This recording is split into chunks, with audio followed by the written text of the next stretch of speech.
Hey, what's up? I'm Josh. And I'm Matt, and we are 50% of Marianas Trench. The good 50. The best 50. The only 50.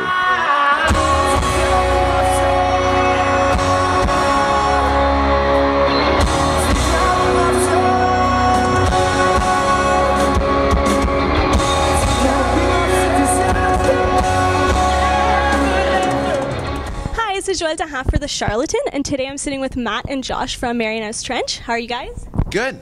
Good, awesome.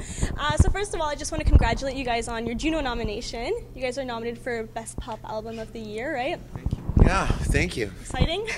Yeah. You guys have been nominated before for a bunch of awards, Much Music Awards, Junos before, I believe, right? But with the success you guys have been getting from Ever After, this could potentially be your first time winning a Juno. Oh, I don't think you should say that. No? Why not? We won't win. Why do you say that? Stay positive. No, we won't win. Why do you say that? Because we won't win. You don't think so? No. Pretty stiff competition. No. Against who? I think any of the other people in the category will win. Yeah.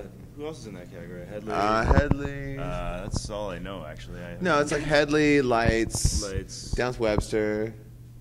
I think, right? Sounds pretty correct. I think so. Well, yeah, I think they'll win. It's still pretty exciting that you guys are nominated. How do you guys feel about your rising success? I don't. Well, the Juno nomination is awesome. I mean, it's been like probably 5 years since we got a nod at the Junos, so I'm excited to go. Obviously, like Ever After's been responding really well, and you know, the fact that we're up for Junos is exciting to me. Yeah, exciting, right? Yeah, I'm excited to go and whatever, see some other bands and have fun. There you go. Awesome. Ever After is a pretty unique album for you guys because each song falls into the next and it creates a whole story, right? What were the biggest challenges making an album like this?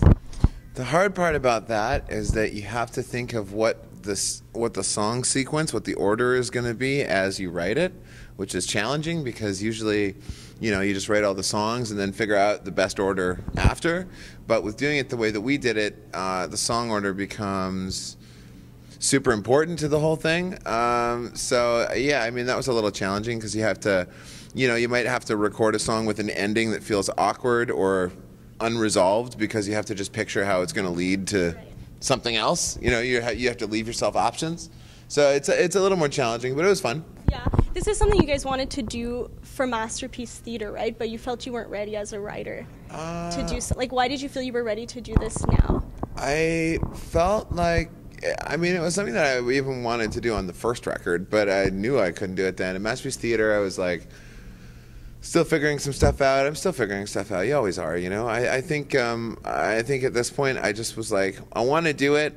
So what I started doing is I just started saying that we were doing it in interviews before I knew if I could do it or not. You know, you always have to commit to doing something that you feel is just beyond your means. You know what I mean? And that kind of forces you. Yeah. Talking about it. Yeah. Well, obviously it worked out well for you guys. What inspired you to do an album that was like that? That each song falls into the next, and it was. I hadn't heard one before. No? So you just had the idea to do that like that? Kind of.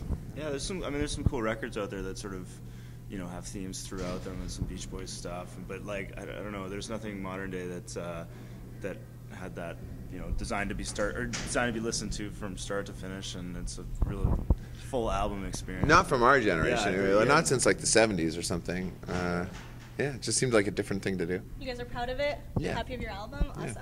Awesome. You guys also recorded, and like you produced the album, and you guys recorded the album in your studio. Is that something you guys, like that process, like recording and producing in a familiar place, something you like better than going into an outside studio and getting somebody else producing the album? It's just different. I think for the writing process, it's a little, I prefer it this way because we don't have to do demos anymore. And I always used to have, I always used to get frustrated because demos would always seem to have some sort of magic, and then the master on the album wouldn't be as good, or the lead vocal wouldn't be as good or something. And I sort of realized it's because you're a little more excited about something if it's the first time you're recording it.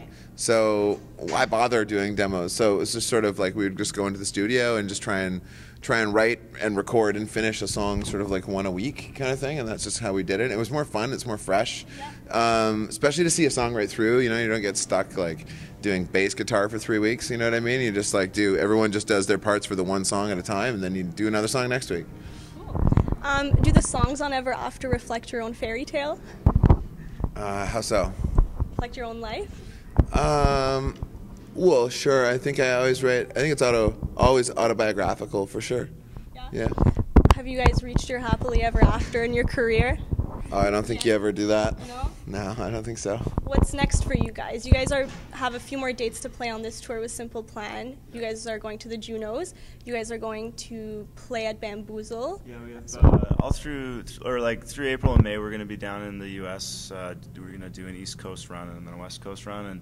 And what else? Yeah, Juno's coming up. We just got back from Korea, which was really exciting. It's our first time playing overseas and in a totally foreign country. It was very cool. How was the response?